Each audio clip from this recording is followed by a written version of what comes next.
The story goes back to 1837. 1837 is Grandfather Willem. Grandfather Willem is the father of Casper ten Boom, and Casper is the father of Corrie ten Boom. His father rented downstairs the clock and watch repair shop in 1837. In 1844, with a group of friends, they started to pray for the freedom of Jerusalem and for the Jews who were then scattered all over the world.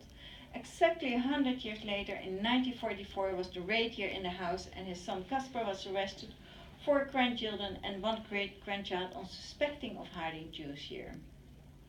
Father Casper was born here in this house. When he was a young man, he moved to Amsterdam. There in the Jewish neighborhood, he also started a clock and watch repair shop. In Amsterdam, he met Cornelia. They got married, and their 4 children were born in Amsterdam: Willem, Nolly, Betsy, and Corrie. And when Grandfather Willem died, Father Casper, his wife Cornelia, the children, and 3 sisters of Mother Cornelia came to live here in the house. There was then a wall over here. These were 2 tiny rooms. The family ten Boom was a very devoted Christian family. The love they had for God, they taught their children. It was also a very social family. Mother Cornelia had a very poor health, but on days when she felt well, she helped wherever was needed. It was not a rich family. Father ten Boom was not a very good businessman. He often forgot to send out bills. And when somebody brought an expensive or exclusive watch for repair, he felt so honored working on it that he said, I should pay the customer instead of the customer paying.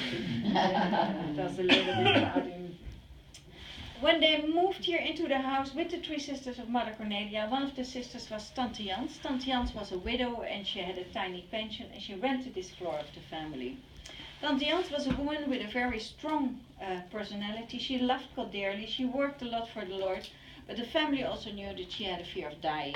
And one day the family doctor comes to Father Casper to tell him that Tante Jans had diabetes. Diabetes in those days was like a death sentence.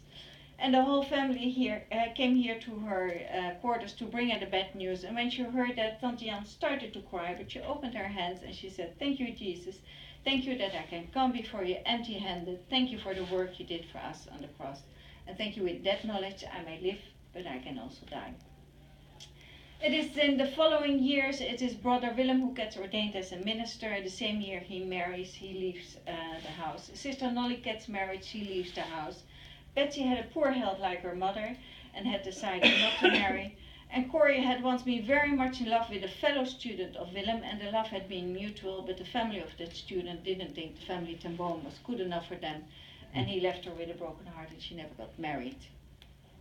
It is first Mother Cornelia who dies, Tante Jans dies, the other aunts die. It is Father Casper, Betsy and Corrie who remain here in the house. But they open the house for foster children and some stay years with the family. Corrie had the gift of organizing. She started here in Haarlem Christian Girls Group. She had a heart for children with special needs. She occupied her time with them.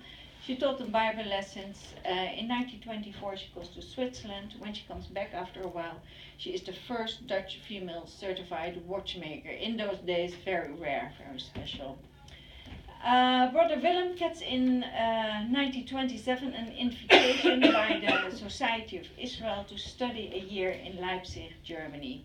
And when he comes back after that year, he warns already about the evil which is emerging there and about the anti-Semitism.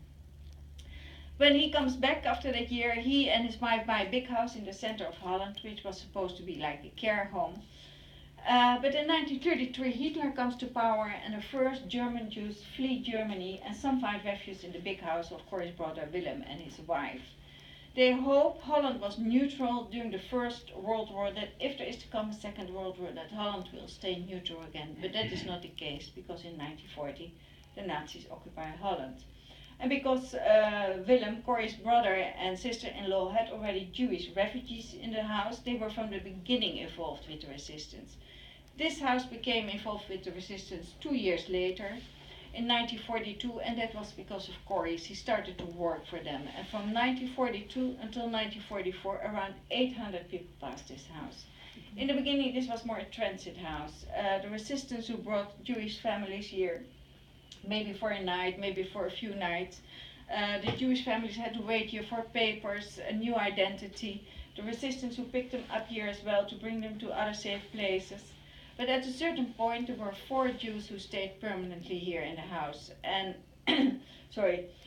Father Caspar, out of respect for the Jews, read a lot out of the Old Testament. Betsy and Corey wanted for them that it was not just a hiding place but also a home. So they organized evenings where they played the piano, were singing. One of the Jews in hiding was Meyer Mossel. He used to be a cantor of a synagogue in Amsterdam. And one evening they're all sitting here singing, playing the piano. So knock on the door downstairs, and it's one of the neighbors. And she says, I can hear you have Jews in hiding. If I can hear it, the Gestapo who passes on the street can hear it too. So the resistance says it becomes too dangerous, has to become a proper hiding place. And then known architect looked the house all over and found the room the most suitable to make a hiding place was the highest room in the house. And it was Corey's bedroom.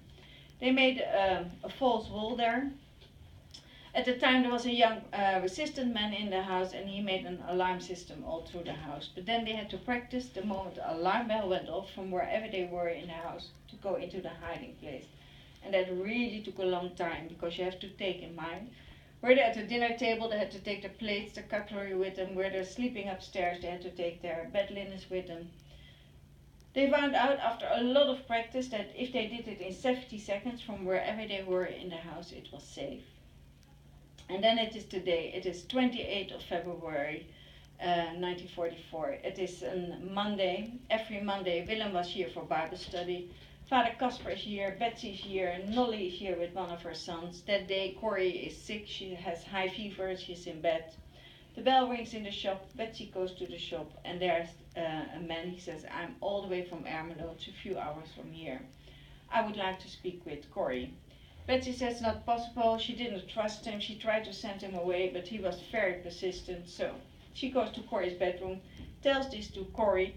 Corey later writes in one of her books, I don't know why I did it. Was it her heart always to want to help people? Was it a high fever? But she puts on clothes, goes downstairs, and there the man from Ermelo tells her that they used to have Jews in hiding too.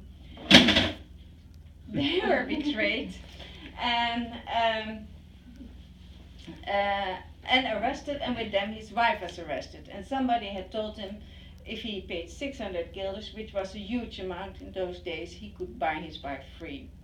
Corey didn't trust him. She said, I do not have 600 guilders, but he didn't want to hear all that. So she said, I cannot promise you anything, come back at the end of the day.